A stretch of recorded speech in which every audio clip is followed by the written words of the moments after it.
This is the Wikipedia page for flatulence. Part 2 of 2.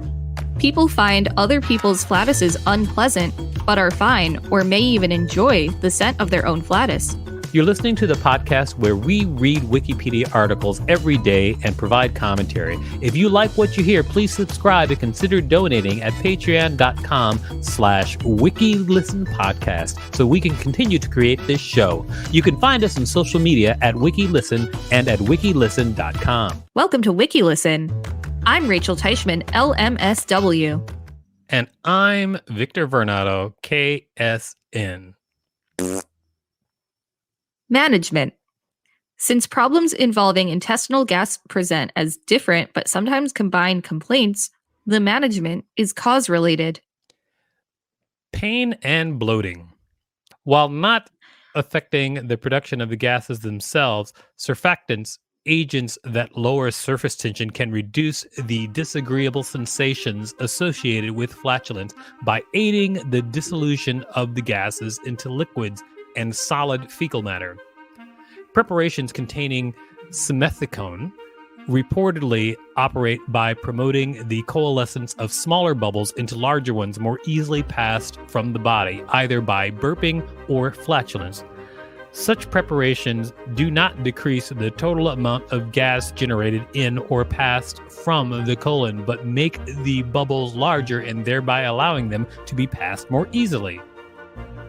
Other drugs, including prokinetics, lubiprostone, antibiotics, and probiotics, are also used to treat bloating in patients with functional bowel disorders, such as irritable bowel syndrome, and there is some evidence that these measures may reduce symptoms.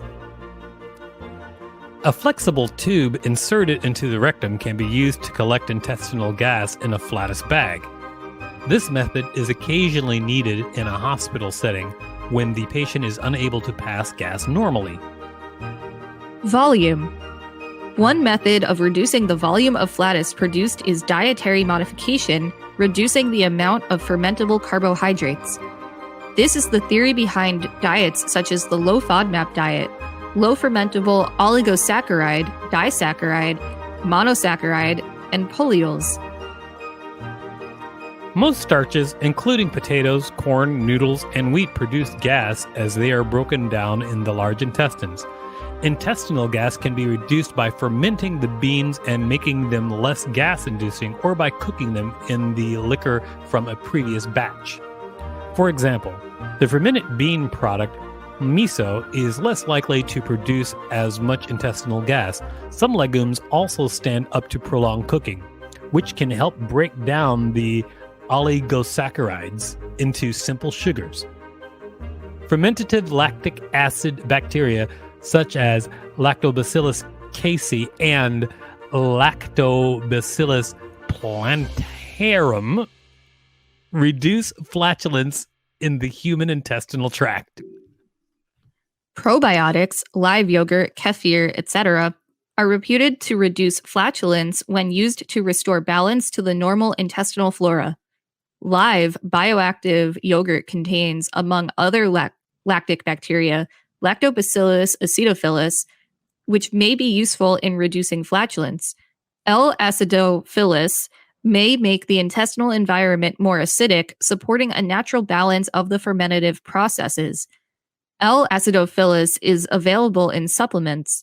Prebiotics, which generally are non-digestible oligosaccharides, such as fructooligosaccharides, generally increase flatulence in a similar way as described for lactose intolerance. Digestive enzyme supplements may significantly reduce the amount of flatulence caused by some components of foods not being digested by the body, and thereby promoting the action of microbes in the small and large intestines. It has been suggested that alpha-galactosidase enzymes, which can digest certain complex sugars, are effective in reducing the volume and frequency of flatus. The enzymes alpha-galactosidase, lactase, amylase, lipase, protease,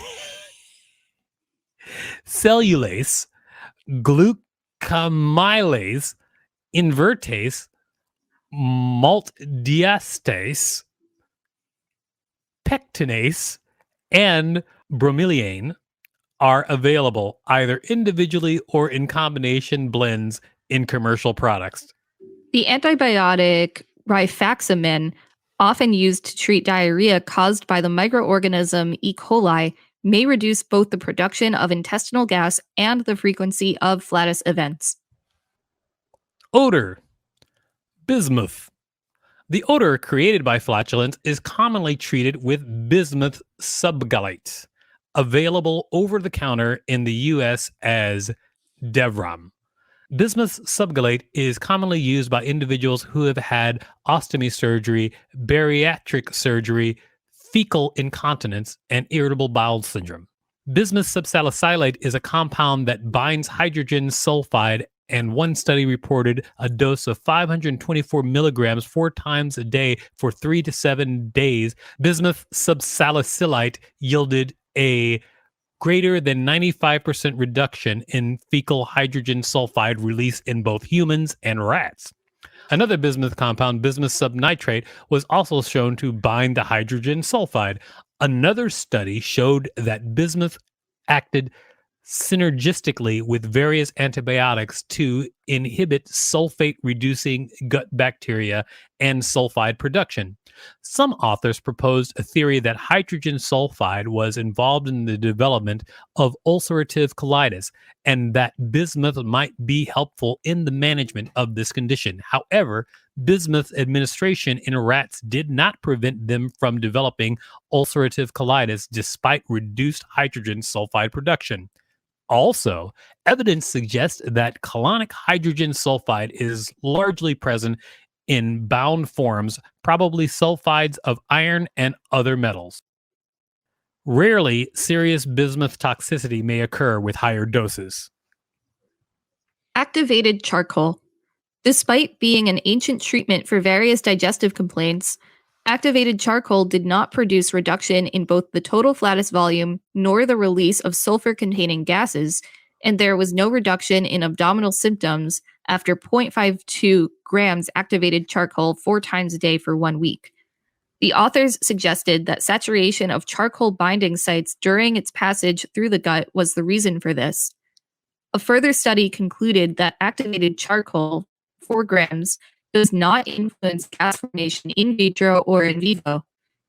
Other authors reported that activated charcoal was effective. A study in 8 dogs concluded activated charcoal, unknown oral dose, reduced hydrogen sulfide levels by 71%. In combination with yucca and zinc acetate, this was increased to an 86% reduction in hydrogen sulfide, although flatus volume and number was unchanged. An early study reported activated charcoal, unknown oral dose, prevented a large increase in the number of flatus events and increased breath hydrogen concentrations that normally occur following a gas-producing meal. Garments and external devices. In 1998, Chester Buck Weimer of Pueblo, Colorado, received a patient for the first undergarment that contained a replaceable charcoal filter.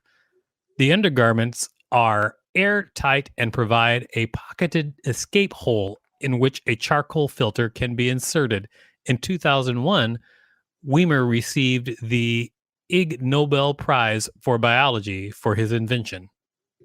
A similar product was released in 2002, but rather than an entire undergarment, consumers are able to purchase an insert similar to a panty liner that contains activated charcoal.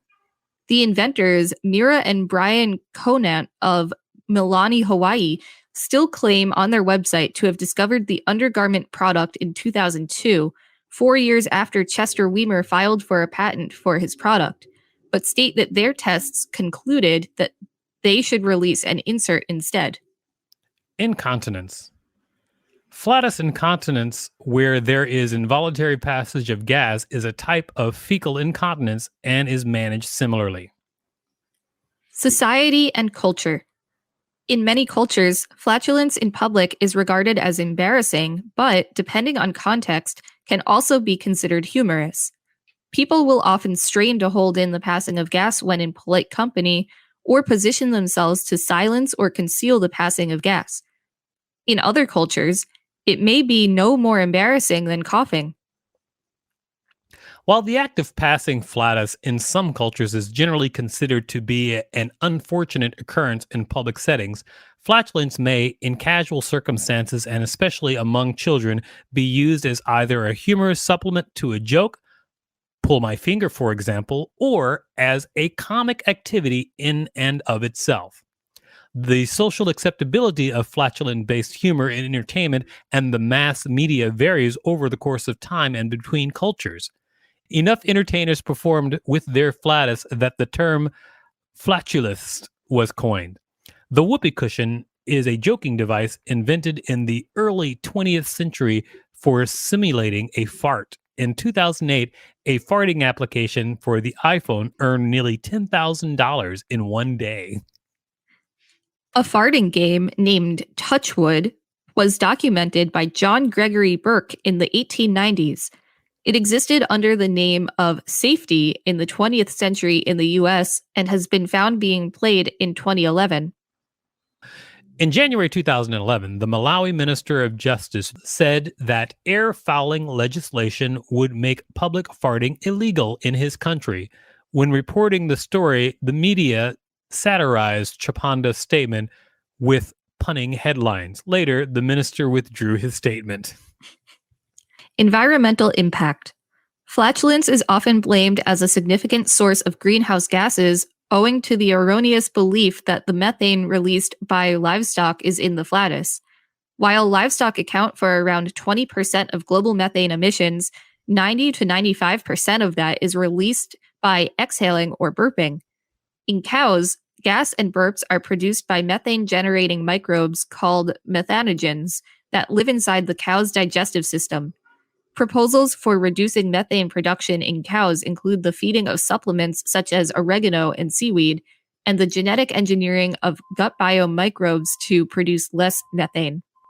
Since New Zealand produces large amounts of agricultural products, it is in the unique position of having high methane emissions from livestock compared to other greenhouse gas sources. The New Zealand government is a signatory to the Kyoto Protocol, and therefore attempts are being made to reduce greenhouse emissions. To achieve this, an agricultural emission research levy was proposed, which promptly became known as a fart tax or flatulence tax. It encountered opposition from farmers, farming lobby groups, and opposition politicians.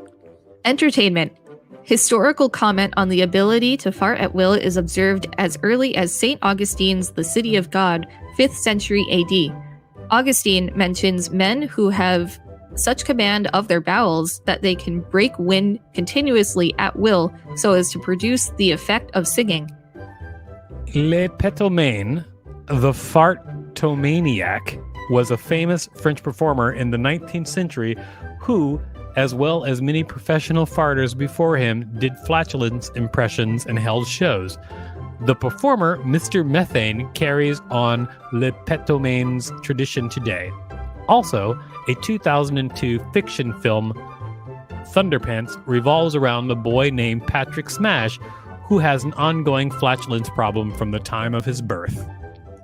In literature, farting features prominently in the novel The Catcher in the Rye. Since the 1970s, farting has increasingly been featured in film, especially comedies such as Blazing Saddles and Scooby-Doo. Religion. In Islam, flatulence, if audible or odorous, invalidates wudu, ritual purity. Personal experiences. People find other people's flatuses unpleasant, but are fine or may even enjoy the scent of their own flatus. There is no research on the subject matter, but some speculative guesses exist. For example, one explanation for this phenomenon is that people are very used to the scent of their own flatus, and that survival in nature may depend on the detection of and reaction to foreign scents. I do enjoy a good fart joke, and I am not surprised that since the 5th century AD, people have been hardcore fart joking it. Yeah, same. I'm sure it goes back even further than that. Like, I would argue to the beginning of humanity. Before humans had language, I'm sure they laughed at a fart. Yeah. I know I do. This has been the Wikipedia article for Flatulence, part 2 of 2. Thanks for listening to WikiListen. To support the show, go to patreon.com/WikiListen podcast and find us on social media at WikiListen and at Wiki.